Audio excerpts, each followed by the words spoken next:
Good afternoon, everyone. Welcome to the Columbus Metropolitan Club.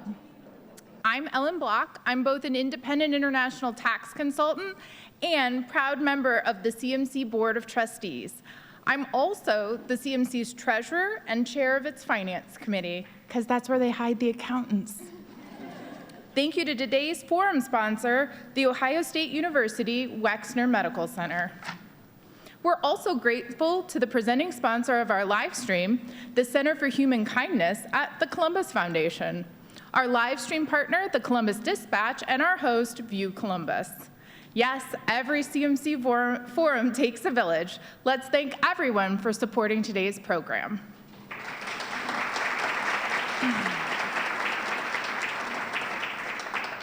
Could fresh thinking about philanthropy help save the lives of mothers and babies in Central Ohio? Welcome to today's forum, Outdated Funding, Lost Lives, Why Ohio Babies and Birthing Parents Deserve Better. Today we'll explore how participatory grant-making, trust-based philanthropy, and low-barrier funding promise to improve the lives of Central Ohio's mothers and babies. Please help me welcome today's distinguished panel. E.C. Green, President of Physicians CareConnection, Kelley Griesmer, President and CEO of the Women's Fund of Central Ohio, Jill Miller, President and CEO of Cincinnati's Bethesda, Inc., and BI3, Danielle Tong, Executive Director of CelebrateOne, and our host, returning once again to CMC, Jennifer Bullock, weekday anchor for NBC4. Jennifer, welcome back. We look forward to today's conversation.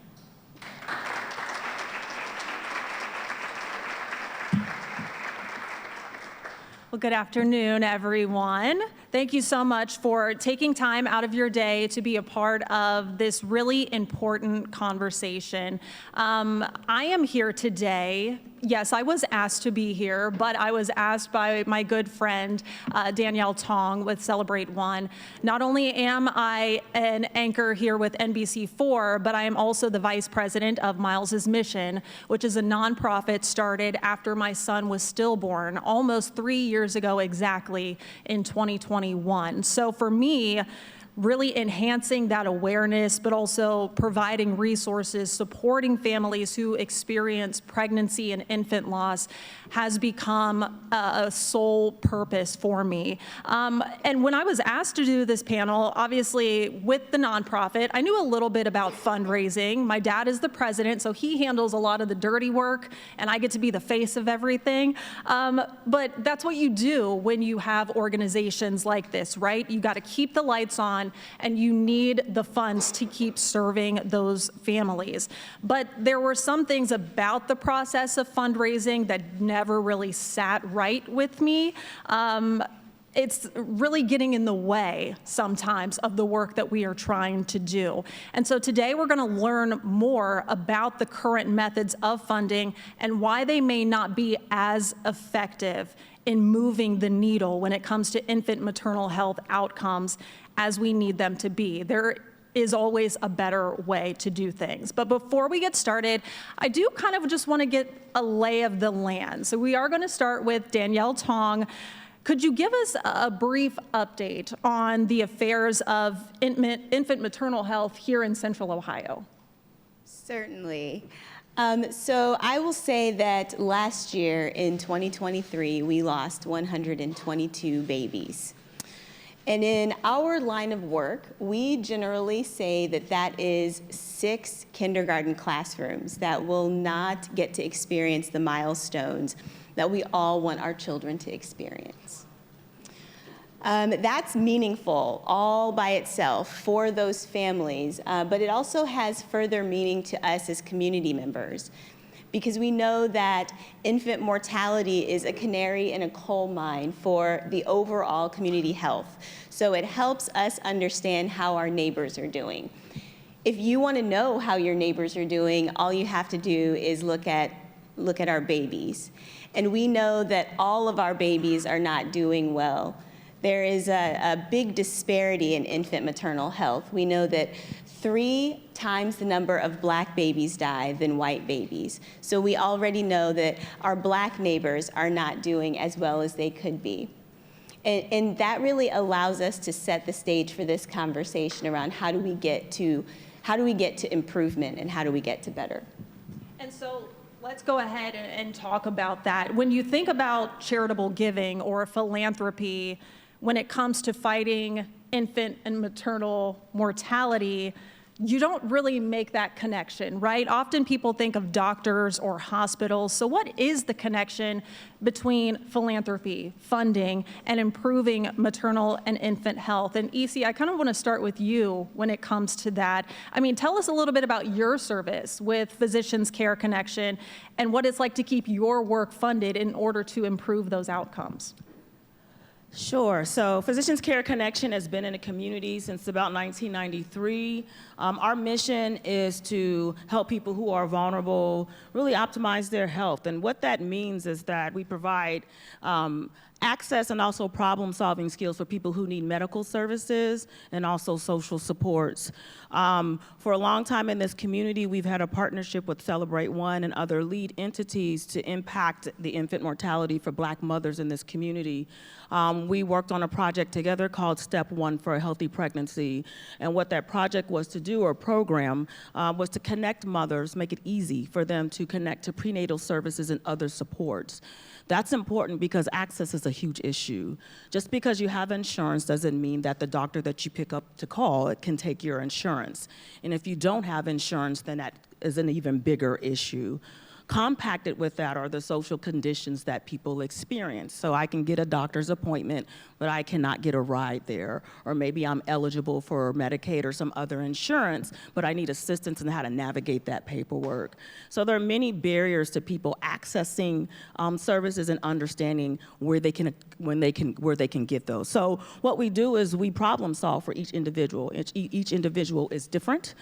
Their needs are different. When we're talking about pregnant or birthing mothers, they have a birthing history. And so based on that, you start to make decisions about when and how they can be connected to those services. It's not something that happens overnight. It's not one call, it's not two calls. And as we're connecting them to different providers, each provider has their own guidelines and policies. And so it's educating those mothers on how to access those resources, but also giving them the tools that they need to kind of navigate the community. And so that's here in Central Ohio specifically. Yes. But Jill, in Cincinnati, you're doing a lot of the same work, but the numbers prove that it's in fact working. I mean, Cincinnati boasts an infant mortality rate that's below the national average, when statewide, that's not the case. So just tell me a little bit about how you're approaching funding BI3 is when it comes to that philanthropy and how that contributes to those numbers. Yes, so I will start off by saying that it has been a journey. So I consider infant mortality a wicked problem. A wicked problem has many tentacles, complex, many factors that are ever changing, and almost impossible to solve. So wicked problems take time, and from a funder's perspective, you have to be patient. You have to have clear expectations of what this change is going to look like. You're not maybe going to see the needle move for 2 or 3 years, but over time, you should see a trend where infant mortality rates starts to go down. So I love talking about infant mortality because I believe every baby deserves a healthy start to life, and every child deserves a fair and just opportunity to achieve their best health. And that is our mission statement. Health equity is our vision statement. And our mission statement, we just changed to reflect our commitment to trust-based philanthropy, which is BI3 is advancing health equity and fueling innovation by investing in trust-based partnerships. And for those who have never heard of trust-based philanthropy, it's an approach to grant making that is grounded in transparency, mutual accountability, and learning. Conventional philanthropy, I compare it to very transactional. It's very one-sided, holding grantees' feet to the fire. We sit in our ivory towers and create applications that take hours for nonprofits to create. And then we make decisions in our little office and who should get funding and who should not get funding. And then after we award the grant, we set up all these reporting requirements. So grantees are spending hours filling out reports that maybe nobody will read, maybe one person, and we file it and we check the box. And they could be doing their mission-driven work. And so trust-based philanthropy recognizes and is flipping the script. We want to build relations with our grantees, relational partnerships with our grantees. We are grounded in mutual accountability. You do what you say you're gonna do, and we're gonna do what we say we're gonna do. We're gonna show up for you. It's not just about cutting a check, it's about moving beyond the check. How do we support you in every way? And you know, when people talk about trust, building trust is more than accountability. Accountability means that you say what you're gonna do. You're dependable. Trust is really developed when you have similar values and beliefs. And BI3 and Cradle Cincinnati both value life. We believe one preventable death is one too many. And we also believe that every child deserves to live to see their first birthday. And so they ask different people with different perspectives can all come together around an issue if they share values and they share a belief. And that is what trust-based philanthropy is all about. It's trusting our partners, it's leaning in, it's being flexible with the dollars, it's awarding a grant to Cradle Cincinnati for the 3 years, and 6 months in, they say, hey, we need to build community for Black women. There are Black women who don't feel supported in their community. They don't have somebody to call so they can go on a 2-job interview to watch their baby. And we need to build this support system. We don't know what it's gonna look like, and we're not sure what the outcomes are gonna be, but we need to do this. And I said, yes, let's do it. No application, no overcomplications. This is what Black women need, let's do it. And it's just being more responsive and leaning in and working together towards a common cause. And so let's talk a little bit more specifically about that funding and maybe some of the obstacles when it comes to that process. We've talked about the fact that there's mission-based, there's community-based, there's participatory grant making as well. I know that's something, Kelley, that you're very familiar with, but also those issues when it comes to general operating costs that can really create barriers for these organizations in order to fund and reduce these numbers, right? Which one? I don't know. Yeah, that's, as a women's fund, we sit in a very odd place because we're a public foundation, which means we fundraise for ourselves from the masses to try to make those funds pool so that we can invest in a trust-based way, the way BI3 does, and we've learned so much from them. So we very much believe in the trust-based piece. And then we add participatory, which we've done since the beginning. We're about 25 years old. Participatory, almost 25, we're gonna have that celebration soon. But participatory was our first step toward trust, which means that we understood as a women's fund, even as a very small organization, that whoever was on our board, whoever founded our organization, even the people who are donating, to her point, every single person is different. Every organization is different. There is no way my lived experience as Kelley Griesmer would help me know exactly who to fund. I need to ask more people. And so over the years, we have brought the entire community. We put out a call. This year, we have over 300 people registered to come to the library in about 2 weeks. Each of them has a set of our grants. They review them, they score them, and they give us their thoughts on what's going to create the most social change for women and girls. Every single group that has a grant in front of it that's aimed at girls has a girl in that group. People of color, people of different identities have to be in these groups to advise. Now, I still have a fiduciary duty to our donors and to everyone to make sure the grants that go out, We do have accountable partners, and we do have people who are partnering with us. But that said, we have over the years also shortened that application. We have told the grant readers who we depend on so much, don't ask about their budget. That's none of your business. Your job is to review the grant and tell us if you think it's going to create social change. So we have tried to blend that participatory part, because I'll be honest, even as participants, it doesn't mean we trust. So we have to teach everyone in the room that you need to think about that they've put in this application because they're experts in what they're trying to do. Don't worry about if they tell you they need to spend $5 on folders and you're like, well, I would just staple it. Not your job. Your job, though, is to say, once they get that folder out to these women and girls, it's going to change their world. So we kind of try to combine that participatory is really a step toward equitable design, because you design with the grant readers what your social change picture is going to look like for the next year, and you build that trust in at the same time. And so participatory and trust-based, I think, have to sit together for our work.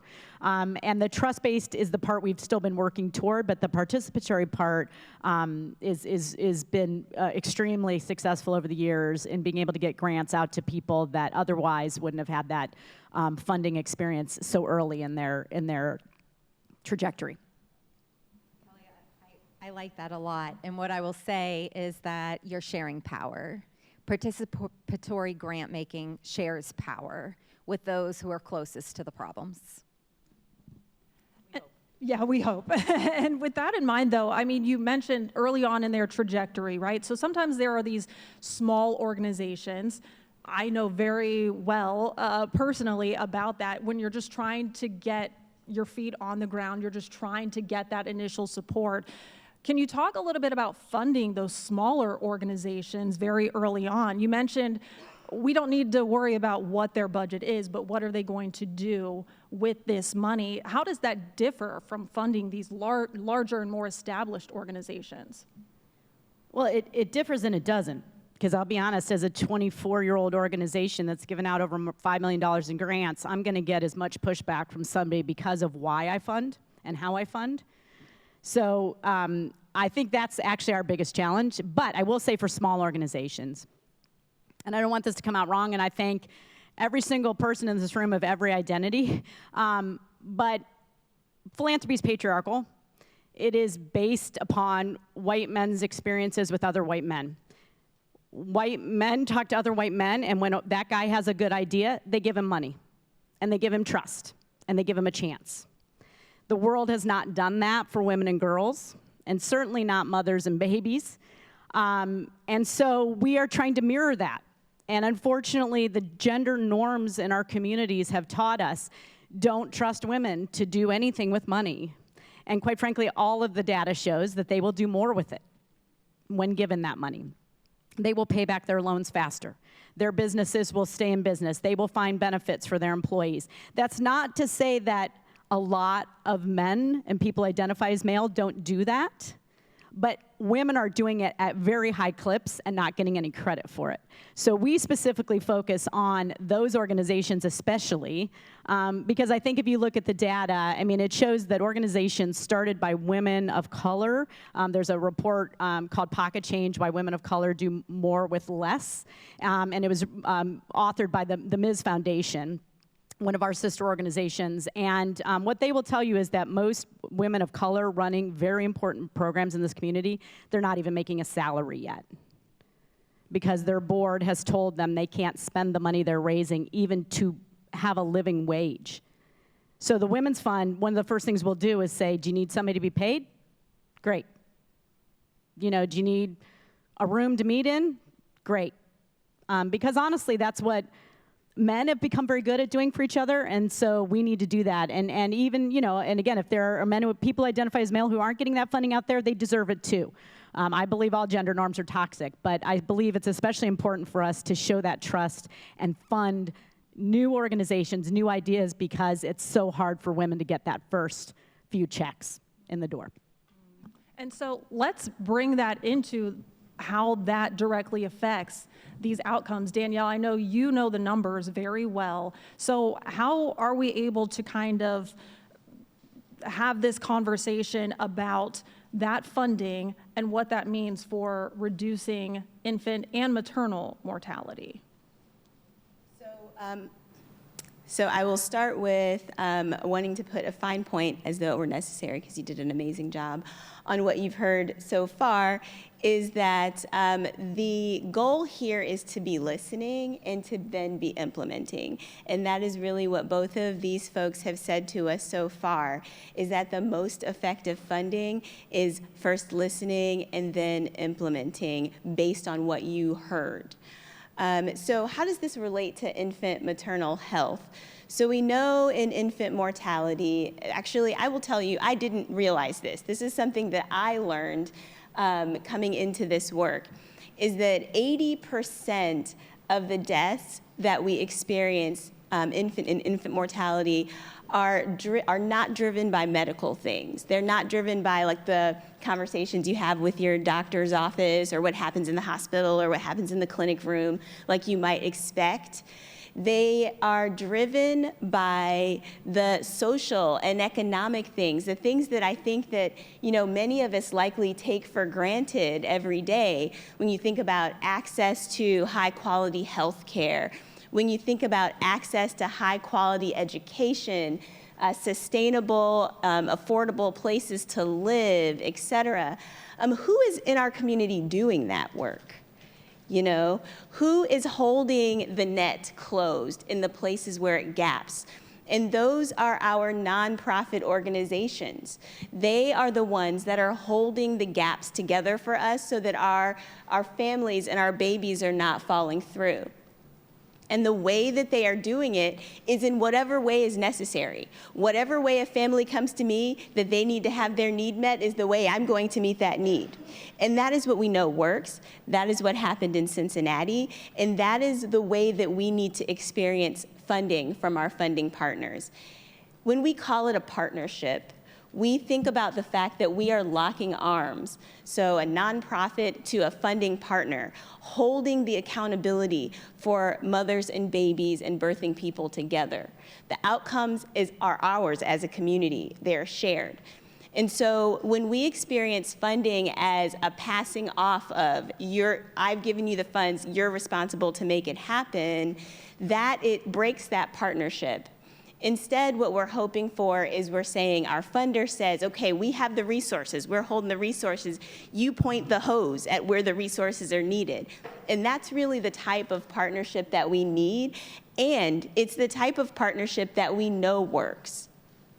And so obviously the funding comes when we see those outcomes improve or we see any kind of positive change. I know, Jill, in Cincinnati, we've talked about the fact that there are much more positive outcomes there specifically. So what would your message be, I guess, to maybe some of those funders who say we want to see these positive outcomes in order to continue to provide additional funding to continue to provide and see better outcomes, but they want to see it documented. They want to see the proof that it's actually working.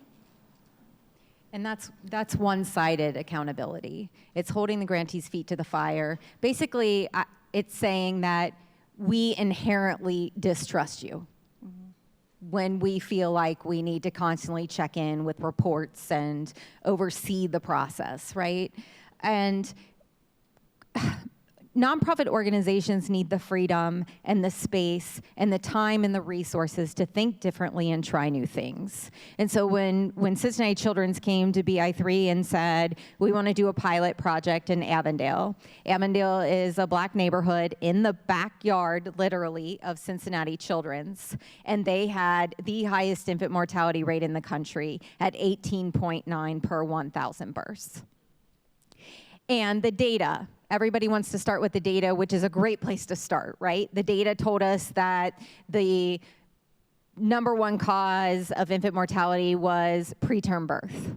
So you start to look at preterm birth. And why preterm birth? Well, the data also told us that women weren't getting access to prenatal care in the first 12 weeks. They would find out they were pregnant at 6 weeks, and then they'd call to make an appointment, and they wouldn't get into an appointment until their second trimester. That was a piece of it. But listening to Black women and families themselves was the key to creating a new model of care that put mom and baby at the center and surrounded them with the social supports that they need to have a healthy pregnancy and a healthy birth. Mom wasn't late to her doctor's appointment because she wanted to be. She was late to her doctor's appointment because she had to take 2 buses to get there. And she could arrive 2 hours early, which she can't afford to dock pay for 2 hours, or she arrives 30 minutes late. She cares. She just has obstacles in her way. And so it's recognizing these barriers. And then as you listen to women, you know, why aren't they excited to go to their first prenatal appointment? Because they felt the distrust of the healthcare system. They distrust the healthcare system. You can go back in history and see all of the horrible things we've done to Black people. That's real. Why do they want to go see someone that they don't know, they don't feel comfortable that they're going to receive the quality of care they deserve?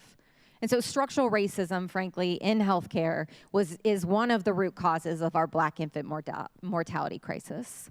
And so my advice for other funders is one, take risks, invest in new things. We need new solutions to old problems. It's being flexible with the dollars. So yes, you give a 3-year grant. Great, we want to achieve these outcomes in 3 years. Guess what? COVID arrives on the scenes, and that complicates everything because we can't see people in person, and now we got to shift online. Nobody knows how to provide these services online. And so it's that adaptability. And I think that with traditional philanthropy, if we get so myopic on achieving promised outcomes that we miss opportunities along the way.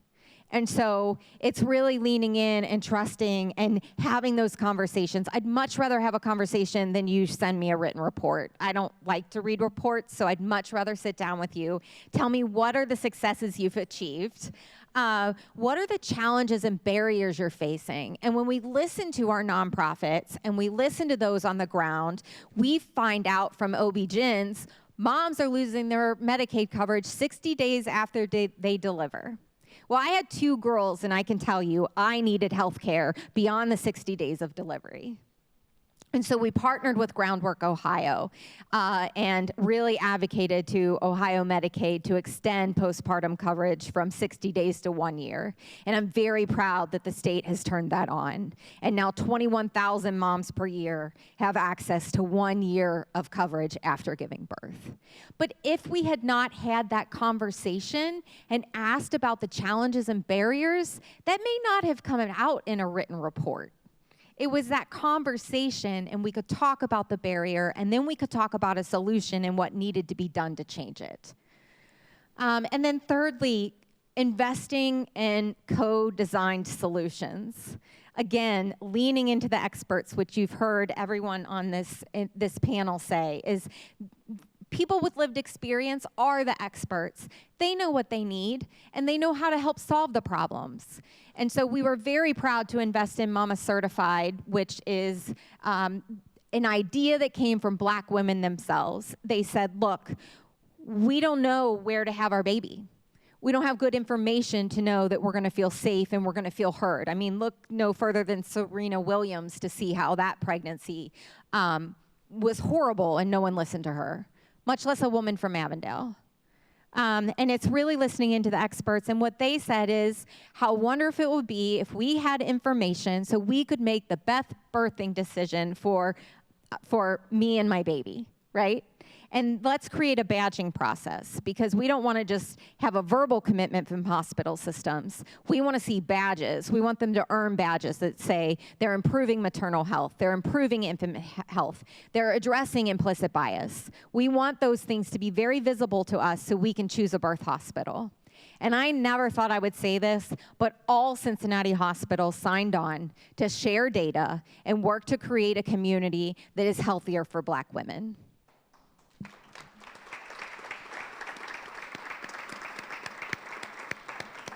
So it's incredible to see that kind of work happening where you are. But for those other organizations, those smaller, medium-sized organizations that currently kind of have their hands tied, they don't have any other choice but to submit these reports. I mean, Easy, we've talked about this even with kind of how there are structures in place. I mean, what is your ideal kind of structure when it comes to reporting? So let me start a little bit backwards. I've been interested in infant mortality and pregnant. It was my master's thesis 20-something years ago. I was 10 years old when I went to school. And what's really interesting is that we have huge social problems, huge healthcare problems. The very last question on grants is, how are you going to sustain this funding once it goes away? Not, how can we work together so that this problem goes away? So as an organization seeking funding, the other structure is overhead. All these ideas are nice about how to help people. I got to hire people to do it. Talented people to do it. I need talent to do reporting. I need infrastructure to have robust reporting systems. Overhead is about building capacity. And when I don't have enough capacity to do the things that I need to do, then I have reduced impact. I have about 15 to 20 grants that I have to manage, and I am so thankful for the relationship with all of the funders. Some of them require different reporting systems. I'm on a calendar year, some of them are on a fiscal year, some of them end September 30th. I don't even know what year that is, right?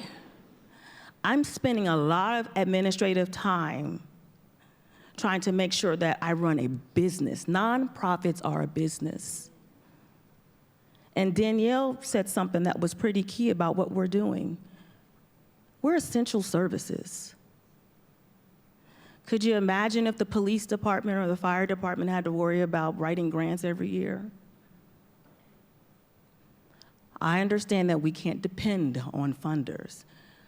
But if we have these big community problems and we really need to solve them, I want to be a partner aligned in a multi-year plan that allows me to test, try, innovate, fail, forward, and then figure out what the next steps are. But instead, every year I'm trying to figure out how am I going to keep this staff that I just hired. Oh my God, this grant is about to run out. But the staffing thing is really key. We gotta have talent, and I gotta pay them. This notion of community health workers is fantastic, but if they're standing in the same lines as the people that they're serving, how in the world do we expect them to help them solve other people's problems? Those are the things outside of delivering the services that your nonprofits are dealing with. We barely have time to think of strategy because we're stuck in survival. So that's the importance of this trusted partnership, trusted philanthropy. If I'm not doing the job, take the money away.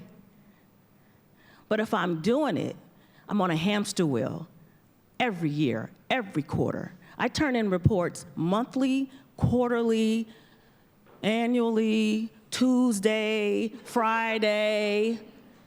And again, I'm grateful for it, but that's time I could be putting towards getting a good staff.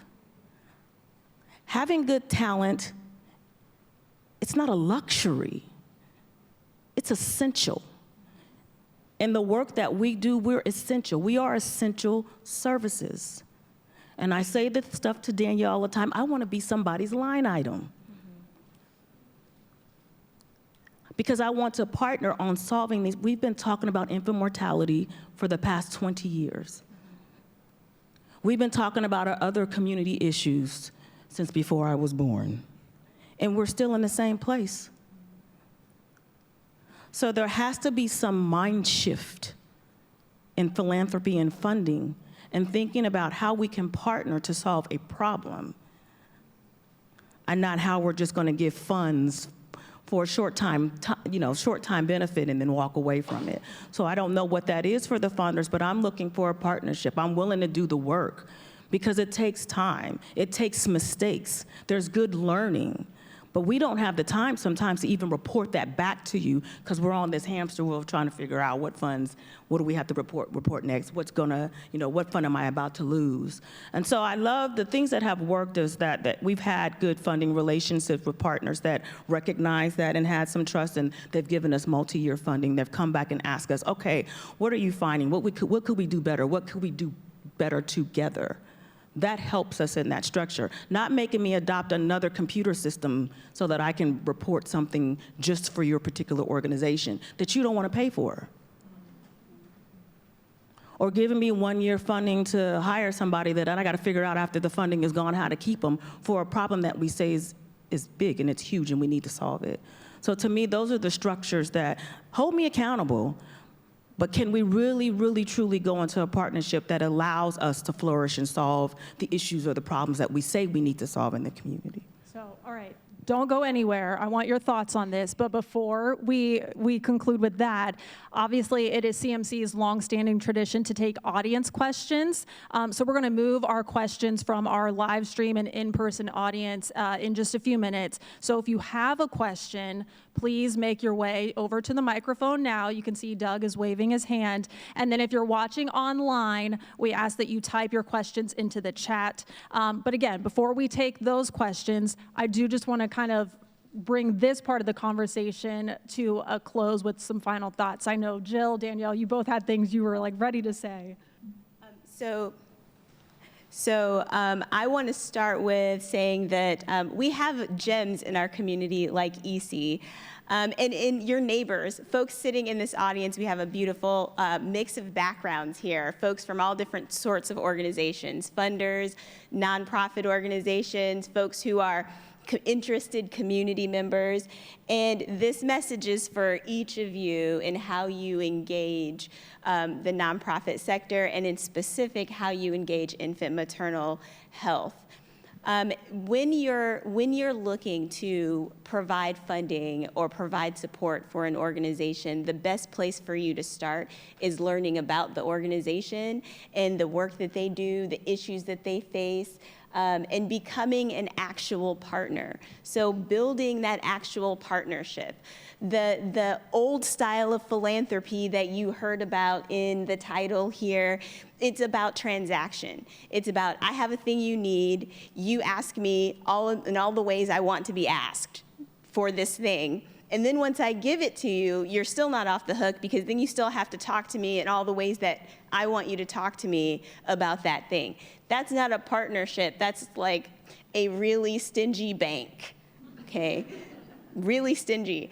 What we're looking for is real relationships and real investment, not just financial, but emotional investment, capacity building investment in this work together. EC, you said it best. One of the things that we know works in infant maternal health and infant mortality is that perinatal supports is what we call it, but it's really like the people that surround a birthing parent. Who are those people? And sometimes folks don't have them. Many times folks don't have enough of them. Those people have to be paid, right? If we know that that is an intervention that works, what we need is to be able to pay the people that can do it. So what we are looking really here today to say, and what I'm hoping to put a fine point on for today, is that we're looking for flexibility in our relationship with you. We're looking to learn together. So you invest in us. We provide to you learnings. We learn together on how to approach this and how to go forward as a unit. And we share in the outcomes together. We succeeded, we learned, because we never failed, but we learned, and we iterate to do it again together. I think what you led with was doing our own homework. And that's one thing funders can do. We don't have to ask for everything from our nonprofit organizations. Their 990s are out there. So do your own homework. Take the onus off the grantees. I also want to say EC hit on a really important point, which is if you're going after a hard problem, guess what? 1 year, 3 years of funding gets us nowhere. We have been funding work to reduce infant mortality in Cincinnati for over 10 years now. Cradle Cincinnati knows we're committed, and we just developed a new strategic plan, and guess what? Maternal and infant health is still one of our priority areas. Funders get in the way when they change their priority areas every 3 years or 5 years when they do their new strategic plan. Oh, sorry, we're moving on to the next problem because we couldn't solve this one in 3 or 5 years. So we're going to go over here and try this. Like, it takes commitment. You know, BI3 wants to go after hard problems, and we're all in, and we want to partner, we want to lock arms. And I think another important point to your, that you brought up, EC, is that this unrestricted funding. So it's not just multi-year, it's unrestricted funding. And so BI3 now implements an indirect cost rate to our grants that is 20%, because we know that nonprofits need operational dollars to keep the lights on, to pay the people to do the work. We've even gone to grantees who have submitted an idea to us and said, you're not asking for enough money. Like, we love the work you want to do, but you need to ask for more money. And they're like, what? We're like, yeah, this is an awesome idea, and it's going to take a lot of work, and you're not asking for enough. So it's really being that true partner and being in it for the long haul. If we would have stopped our funding in 3 years, Cincinnati wouldn't have gone from one of the worst infant mortality rates in the country to on par with the national average. That was an aspirational goal 10 years ago. We went from 10.8 to 5.5. In Avondale, that had the highest, 18.9, when we started to look at extreme preterm births, those babies born before 28 weeks, we were able to wrap around moms and make sure that they had the care they needed. And Avondale once was at losing a baby every 26 days. And through our work, within 3 years, they went to 0 for 3 straight years. A preterm birth every 26 days to 0 for 3 straight years. And so then it became, okay, how do we do this in other communities? And so I'm really hoping that the Department of Child and Youth that the governor has set up, they just released a big, bold goal for Ohio, which is to get to 4.4. I think we're at 7 point something right now. And that will take our entire state coming together. We need to look at what's working, what's not working, and in every community, we start by listening. We look at the assets of that community. We listen to the people in that community, because a model that works in one community cannot just be picked up and plopped in another. You have to start by listening. So we want to take an audience question from Doug. So much, and thank you to today's panelists. A great conversation. For those of you in the room with us today, I know that you've got questions for today's experts. Please join us up here at the microphone. We'll try to get to as many questions as we can. If you're watching online, please type your question into the chat, and I will curate those questions. Great questions at CMC have 2 things in common. They take about 30 seconds or less to ask. And what punctuation mark does a question end in? A question mark. Thank you to our repeat guests. To launch us off, what role does the Affordable Care Act play in your worlds? Are you concerned for its future?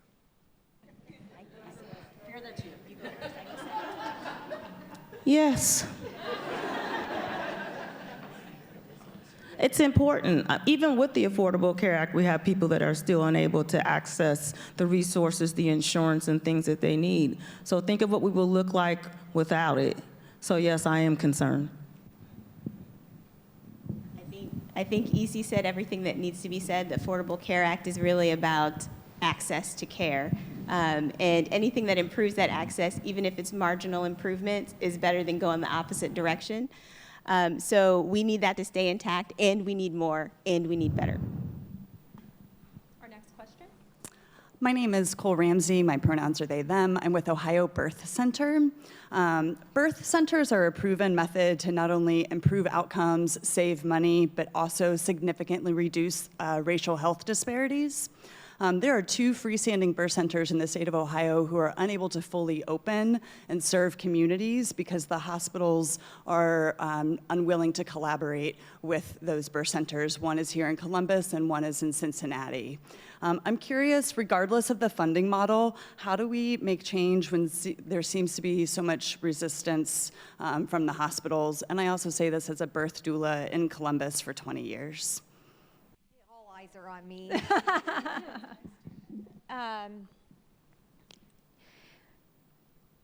Healthcare systems are challenged in their own right, but they do need to collaborate better. And what I've found with healthcare systems is we agree there's an issue, and then it's easier to go off and do it yourself than partnering with the community. But the reality is that more moms need care. And so at BI3, we just provided funding to set up a partnership with our FQHC in Butler County and our Bethesda Hospital in Butler County because we know that more moms need access to care. So I think funders can help build some of those relationships with hospitals, especially if the funders have good relationships with the hospitals. I don't have all the answers for you, but it needs to be done. I wanted to add to that and just say that partnerships are a huge part of that. You know, having the making and cultivating the best possible partnerships across the area in which you're looking to serve is incredibly important. And the second piece of that, which is also chronically underfunded for nonprofits, is advocacy. So, you know, part of what you mentioned is a requirement for a statewide reform in how birthing centers operate, and that takes work. So our nonprofits who are boots on the ground serving families every single day are also expected to then, you know, pack up and schlep over to the State House and, you know, figure out how to provide advocacy that way on the same budget that we've provided to them to just kind of do the bare minimum of service. Live audience question? Thank you. Yes. Nancy Nanny watching on the live stream audience asks, how is help provided for a birthing parent's spouse or partner? So I think each family is unique. When a mother comes to us, we do a pretty thorough assessment that includes learning about that family. It is essential that a spouse is involved with that process. Many a times when we assist a birthing mother, we find that they have other children, and they're also lacking other resources. And so what our staffs are doing is we might start with that mom and connecting her to prenatal resources, but it ends up being a relationship with that family, and it turns into maybe a family-centered approach that we're looking at, and then we're building goals. We need to get the kids registered for school, or I need to partner with a group like Future Readiness to get their other kids ready for kindergarten, or I need to help them fill out an application for Medicaid, or I need to make sure that the baby, once they're born, gets their well visits. Maybe dad is in between jobs. I can work to help dad to find a job. So we do support the entire family if that is necessary because it's important. Yeah. So we also think about, as I shared earlier, one of the protective factors in pregnancy is the supports across the birthing person's life. So the partner, I don't think about them as like, you know, always a romantic partner. All families look different. So it could be any sort of support person. They are a part of the team. In fact, in Cleveland, there is a model that's being advanced around team-based care with the birthing person at the center, driving those decisions, asking those questions, being responded to, and the family as a part of that response.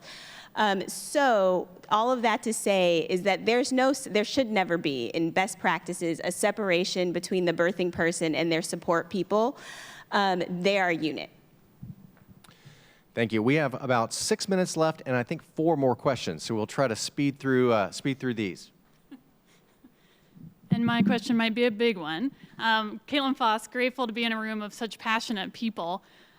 We talked about structural racism, and we talked about the patriarchy, and we've really focused on dollars today, and I'm with you, more dollars. What do you think about late-stage capitalism and kind of the dismantling of some of that system and involving mutual aid, and where do you see those efforts working? I can go first. So that's a really big question, and there are so many pieces to it. You asked a question that I feel is, it is a long game question around capitalism and how we fix its issues and how we make it work for others. And in the midst of that journey, we have people dying. And so we have to pair the desire to get to that late stage, that to fix that problem with the journey that we're currently on. You also mentioned mutual aid, which I think is one strategy that we can use to mitigate that. Mutual aid is essentially the gist of I'm in the predicament you're in, I have a shared experience you have, I meet your needs, you meet mine in a shared experience. I hope that was a bumpy summary, but that's the gist, and I'm trying to move fast. But we have so much work to do in the interim, right? So as we are working on fixing the systems that we are currently in, we also have to save the people whose lives are at risk along the way. So I can appreciate that the U.S. largely has operated within multiple broken systems, and that there are many people that have not benefited from them. And as we're on that journey to that acknowledgement, we have to save some lives. Danielle, I just want to say, and I think we're good enough friends that I'm not going to contradict you, but I do want to make this point. These systems are not broken. They're working exactly the way they were designed. And so our work is to create systems change. So you have to start from late stage capitalism, whatever. Start with the system was created wrong, it didn't ask enough people, and how do we just create a new one and fund it?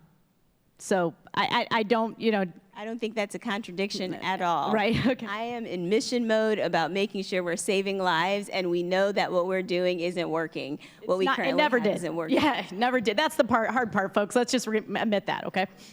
Our next question. Yes, thank you. My name is Ebony Wilson, and I'm the program director at Mental Health America of Ohio. Poem, Perinatal Outreach and Encouragement for Moms. Fabulous job on the panel. I am also part of those statistics in which you all have reported today, giving birth to a 23-weeker micro-preemie whom is alive today and doing well. However, I stand behind what we're here discussing today, and it's very impactful and important to move the dial forward and come together as we are. So that being said, most agree that mental health is a complicated challenge and impacts maternal and child health outcomes, yet is often left out of the conversation. How can we not only shift the funding conversation broadly, but lift up programs like ours and Poem that leverage lived experience, myself and others, to begin to address mental and emotional health? So what I heard you saying, I think, falls in line with a lot of what we talked about today. You're an organization who is serving people, critical needs. Maternal mental health is critically important, and it cannot be understated. It falls right in line with the other social determinants. Do we have stable housing? Do we have access to care? It's high up there on the list. I'm being told to be very quick. Okay, it's high up there on the list, and what you need, I'm making the assumption, is flexibility in funding. So you need to be able to react to the thing that's in front of you and move in the direction of what that client needs you to move in, and funders have to be along for the ride. I love Poem. Good afternoon. My name's Sophia Pfiffner. I'm the CEO of the Columbus Metropolitan Club. Thank you, all of you, for being here today, both in the room, virtually, and as part of our panel. One of the questions that I had while listening to today's conversation is this word funders. When I hear that word, I worry that many people think of private foundations, 20% of philanthropic funds, corporate foundations, 7% of philanthropic funds, but not individual action towards this issue. So my question to the panel is, how are you defining funders? And what can individuals who are in this room and watching do to support the funding needs of birthing parents? Well, thank you, Sophia. The one thing that I would say, and I thought about this, it took a lot of vulnerability to realize as a funder, who's also a fundraiser, we give $20,000 grants. And I had to realize that's nothing. It's nothing for what the people actually need that are applying for this money. But it's better than nothing, especially for people who are just starting out. So we all, as donors, also have to think about the fact, if you donate $25, and it may be a lot to you, still imagine where your $25 lands in their overall work. So we also see that where somebody will say, I gave $25, I don't know what they did with it. Imagine your own household budget. Imagine anything. Don't do that to them. Because even as a foundation, we have to explain what that $20,000 did, and I know it was nothing compared to what could have happened. And yet you'll see millions of dollars move in this country, and people will still say they need more. So I would just say, as you're thinking about yourself, I thought about this earlier, and I agree with you, we're all funders. It's not just the government, it's just not a foundation like ours. The only way we change this is if every single one of us sees ourselves as a funder for the things that we care about and that we all trust in the way that BI3 trusts when we give that money. Even though it's very important dollars to us, I always say, when that shoe breaks after two times of wearing it, do you never buy that shoe again? I bet you do. You go back to that company, you go back to Target, even though you bought one piece of something that didn't work out. We don't cut them off. We cut off philanthropy the minute that we don't see everything we ever wanted as individuals, let alone as larger funders. So we have to break the cycle as individuals. All right, I wish we had more time. I really do, but unfortunately we're getting the wrap signal, so I'm going to turn it over to Ellen Block now. Thank you so much.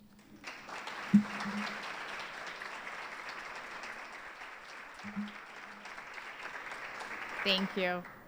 I hope you all found today's conversation enlightening and that you're all leaving here with some questions for yourself about how you're going to adopt trust-based philanthropy in your own personal giving and in talking about it within your communities.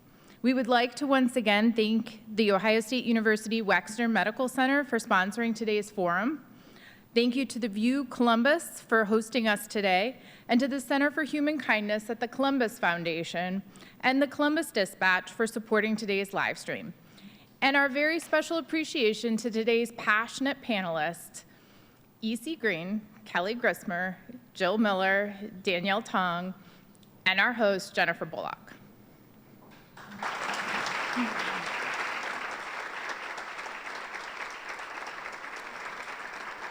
Please join us here at the Vue next Wednesday for a special happy hour forum as we head into the election. We'll host a terrific panel as we ask, are LGBTQ+ rights losing ground? Thank you again, everyone. We could not do this without you. Have a great afternoon.